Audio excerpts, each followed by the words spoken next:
Cinema ಥಿಯೇಟ್ರಿಗೆ ಜನ ಯಾಕೆ ಹೋಗ್ಬೇಕು ಫಸ್ಟ್? ಸಿನಿಮಾ ಥಿಯೇಟ್ರಿಗೆ ಮನೋರಂಜನೆಗೋಸ್ಕರ ಜನ ಬರೋದು. ಅವರು ಮನೋರಂಜನೆ ಅವ್ರು ಇಷ್ಟಪಡುವಂಥ ಸಿನಿಮಾಗಳನ್ನ ನಾವು ಮಾಡಬೇಕು.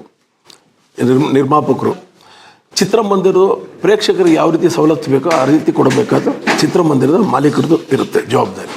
ಇವೆಲ್ಲವೂ ಅವರು ಒಂದು 3 ಅವರ್ಸು ಅವರು ಒಂದು ನಮ್ಮ ಚಿತ್ರಮಂದಿರ ಬಂದು ಒಂದು ಮನೋರಂಜನೆ ನೋಡಿಕೊಂಡು ಪಬ್ಲಿಕ್ ಹೊರಡ್ತಾರೆ ಅನ್ನೋದು ನನ್ನ ಭಾವನೆ. ಸಿನಿಮಾ ಥಿಯೇಟ್ರಿಗೆ ಪ್ರೇಕ್ಷಕ ಹೋಗೋದು ಕಾಸು ಕೊಟ್ಟು ಹೋಗ್ತಾರೆ. ಹೌದು. ಪುಷ್ಪ ಅನ್ನೋದು ತೊಗೊಂಡ್ರೆ ನಿಮಗೆ 3 ಗಂಟೆ 25 ನಿಮಿಷ ಸಿನಿಮಾ. ಹೌದು. ಅರ್ಧ ಗಂಟೆ ಅಡ್ವರ್ಟೈಸ್ಮೆಂಟ್ಸ್ ಹೋಗುತ್ತೆ. ಅಂದರೆ ಪ್ರೇಕ್ಷಕ ಕಾಸು ಕೊಡೋದು ಅಡ್ವರ್ಟೈಸ್ಮೆಂಟ್ ನೋಡೋಕೆ ಹೋಗ್ಬೇಕಾ ಇಲ್ಲ ಡೈರೆಕ್ಟ್ ಸಿನಿಮಾ ನೋಡೋಕೆ ಹೋಗ್ಬೇಕು? ಸಿನಿಮಾ ನೋಡೋದಕ್ಕೆ ಮುಖ್ಯವಾಗಿ ಕೊಡಬೇಕಾರೋದು ಸಿನಿಮಾ ನೋಡೋದಕ್ಕೆ ಕೊಡಬೇಕು, ಖಂಡಿತ, ಅದು ಎರಡನೇ ಮಾತಿಲ್ಲ. ಈಗ ಈ ಟಾಪಿಕ್ನ ತೆಗೆದಿದ್ದೀರಾ, ನಾವೆಲ್ಲ ಚರ್ಚೆ ಮಾಡಿ ನಮ್ಮ ಚೇಂಬರಲ್ಲಿ ಪದಾಧಿಕಾರಿಗಳು ಮತ್ತು ಚಿತ್ರಮಂದಿರ ಮಾಲೀಕರನ್ನು ಕರೆದು ಮಾತಾಡೋದಕ್ಕೆ ಯಾವ ರೀತಿ ಒಂದು ಕ್ರಮ ತಗೊಬೇಕು ಅಂತ ನಾವು ತೊಗೊಳ್ತೀವಿ. ಈಗ ನಿಮ್ಮಿಂದನೇ ಒಂದು ಒಳ್ಳೆ ಕೆಲಸ ಆಗಿದೆ. 6 ಗಂಟೆ ಮುಂಚೆ ಮಾಡಿದಕ್ಕೆ ನಿಮ್ಮಿಂದ ಒಂದು ಒಳ್ಳೆ ಇದಾಗಿದೆ. ಅದರಿಂದ ಏನು ಬೆನಿಫಿಟ್ ಅನ್ನೋದು ಕೆಲವ್ರು ಗೊತ್ತು, ಕೆಲವ್ರು ಗೊತ್ತಿರ್ಬೋದು. ಇನ್ನೊಂದು ಚಿತ್ರಮಂದಿರಕ್ಕೆ ಸಿನಿಮಾ ಸಿಗೋದಕ್ಕೂ ಅದಕ್ಕೆ ಅವಕಾಶ ಆಗುತ್ತೆ. ಯಾಕಂದರೆ ಒಂದೇ ಚಿತ್ರಮಂದಿರದಲ್ಲಿ 8 ಶೋ ನಡೆದಾಗ ಇನ್ನೊಂದು ಚಿತ್ರಮಂದಿರಕ್ಕೆ 4 ಶೋ ನಡೆಯೋಕ್ಕಾಗಲ್ಲ. ಅವಾಗ ಆಡಿಯನ್ಸು ಇನ್ನೊಂದು ಚಿತ್ರಮಂದಿರಕ್ಕೆ ಬರ್ತಾರೆ. ಬಂದಾಗ ಏನಂತೆ ಎಲ್ಲ ಚಿತ್ರಮಂದಿರಕ್ಕೂ ಒಂದು ಸಿನಿಮಾ ಸಿಗುವಂಥ ಒಂದು ಸವಲತ್ತು ನಿಮ್ಮಿಂದ ಆಗಿದೆ, ಚಿತ್ರಲೋಕ.com ಮತ್ತು ನಮ್ಮ ವೀರೇಶ್ ಅವರಿಗೆ. ಅದಕ್ಕೆ ಇದು ಕೆಲವ್ರು ಗೊತ್ತಿರ್ಬೋದು, ಗೊತ್ತಿಲ್ಲದೇನೂ ಇರ್ಬೋದು. ಯಾಕಂದರೆ ಬೆಳಗ್ಗೆ 4 ಗಂಟೆಗೆ ಬರ್ಬೇಕಾದ್ರೆ ಆಡಿಯನ್ಸ್ಗೆ ಏನು ಬೇಕಾದ್ರೂ ಆಗ್ಬೋದು. ನಿದ್ದೆ ಗಣ್ಣಲ್ಲಿ ಬಂದಿರ್ತಾರೆ, 2 to 4 ನಿದ್ದೆ ಭಾಳ ಚೆನ್ನಾಗಿ ಬರುತ್ತೆ ಅನ್ನೋದು ಒಂದು ಗಾದೆ ಇದೆ, ಹೇಳ್ತಾರೆ ನಮ್ಮಲ್ಲಿ. ಇದು ನಿಮ್ಮಿಂದ ಅದೊಂದು ಆಗಿದೆ. ಈ ಒಂದು ಇದರಿಂದ ಬೆಳೆದ ಅನೇಕ ಚಿತ್ರಮಂದಿರಗೂ ಸಿನಿಮಾ ಸಿಗೋಕ್ಕೆ ಅವಕಾಶ ಆಗಿದೆ. ಜೊತೆಗೆ ರೇಟ್ಗೂ ಕಂಟ್ರೋಲ್ ಆಗೋದಕ್ಕೆ ಅದು ಒಂದು ಅನುಕೂಲ ಆಯಿತು. ಅಂದರೆ ನೈಟ್ ಶೋ ಇದ್ದಾಗ ರೇಟ್ ಜಾಸ್ತಿ ಆಗಿರೋದು, ಈಗ ಅದು ಬಂದಾಗ ಅಂಥ ರೇಟ್ ಆಗೋದಿಲ್ಲ. ಒಂದು ಕಡಿವಾಣ ಅಲ್ಲೇ ಬಿದ್ದಿದೆ ನಿಮ್ಮಿಂದನೇ, ನಿಮ್ಮ ಒಂದು ಹೋರಾಟದಿಂದ ಅಥವಾ ನಿಮ್ಮ ಒಂದು ಏನಂತಾರೆ ಅದಕ್ಕೆ ಒಂದು ಪ್ರಯತ್ನದಿಂದ ಒಂದಾಗಿದೆ. ನೀವು ಹೇಳಿರೋ ಸಜೆಷನ್ನ ನಮ್ಮ ಆಫೀಸ್ ಬೇರೆ ಹತ್ರ ಕೂತ್ಕೊಂಡು ಮಾತಾಡಿ ಅದಕ್ಕೆ ಯಾವ ರೀತಿ ಮಾಡಬೇಕೋ ಖಂಡಿತ ಮಾಡೋಣ. ಪ್ರೇಕ್ಷಕರಿದ್ದರೆ ನಾವು, ಪ್ರೇಕ್ಷಕರಿಲ್ಲದ್ರೆ ನಾವಿಲ್ಲ. ಚಿತ್ರರಂಗ ಇರಬೇಕು ಅಂದರೆ ಪ್ರೇಕ್ಷಕರಿದ್ರೇ ಅಲ್ವರ. ಈಗ ನನಗೆ ಗೊತ್ತಿರೋದೇ ಕರ್ನಾಟಕದಲ್ಲಿ 2 ಥಿಯೇಟರ್ನಲ್ಲಿ ಮಾತ್ರ ಅಡ್ವರ್ಟೈಸ್ಮೆಂಟ್ ಇಲ್ಲದೆ ನಡೆಸ್ತಾರೆ. ಒಂದು ವಿಕ್ಟ್ರಿ ಮತ್ತು ಮಿಕ್ಕಿದವ್ರು ಯಾಕೆ ಮಾಡೋಕ್ಕಾಗ್ತಿಲ್ಲ? ಇದು ಒಳ್ಳೆ ವಿಷಯ. ಈಗ 2 ಚಿತ್ರಮಂದಿರ ಇದೆ ಅಂದಮೇಲೆ ಅದನ್ನು 200 ಮಾಡೋಕ್ಕೆ ಪ್ರಯತ್ನ ಮಾಡೋಣ. ಈಗ ನೀವು ವಿಷಯ ತಿಳಿಸಿದ್ದೀರಾ, ಈಗ ನನಗೆ ಗೊತ್ತಿರಲಿಲ್ಲ ಇದು.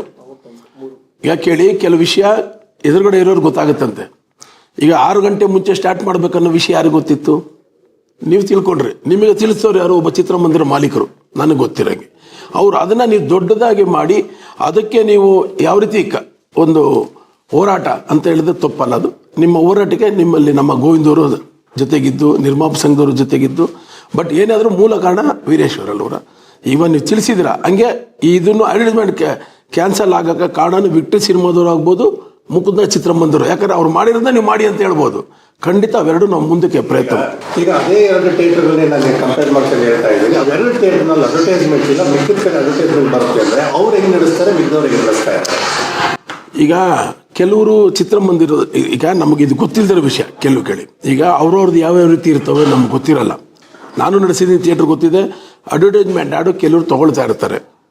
ಈಗ ನಿಮ್ಗೆ ಗೊತ್ತಿರಬೇಕು, ಬುಕ್ ಮೈ ಶೋ ವಿಕ್ಟ್ರಿ ಅವರೇ ಒಂದು ಆ್ಯಪ್ ಮಾಡಿದ್ದಾರೆ. ಅವರು ಅದರಲ್ಲಿ ಮಾಡಿದ್ರೆ ನಿಮ್ಗೆ ಅವ್ರಿಗೆ ಟಿಕೆಟ್ಗೆ ಚಾರ್ಜಸ್ ಇರಲ್ಲ, ಇದ್ರೂ ಕಡಿಮೆ ಇರ್ಬೋದೇನೋ, ನನಗೆ ಗೊತ್ತಿಲ್ಲ ಅದ್ರ ಬಗ್ಗೆ. ಆ ರೀತಿ ಅವರೇ ವಾಟ್ರ್ ಬಾಟ್ಲು ಮಾಡಿದ್ದಾರೆ, ಕರೆಕ್ಟಾ?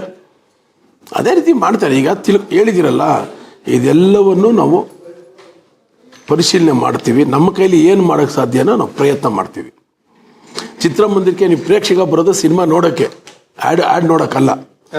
ನಿಮ್ಮ ಉದ್ದೇಶ ಕರೆಕ್ಟಾಗಿದೆ. ನಿಮ್ಮ ಜೊತೆ ನಾವಿದ್ದೀವಿ. ನಿಮಗೆ ನೀವು ನಿಮ್ಮ ಹೋರಾಟ ಇದ್ದರೆ ನಿಮ್ಮ ಜೊತೆ ನಾವಿರ್ತೀವಿ.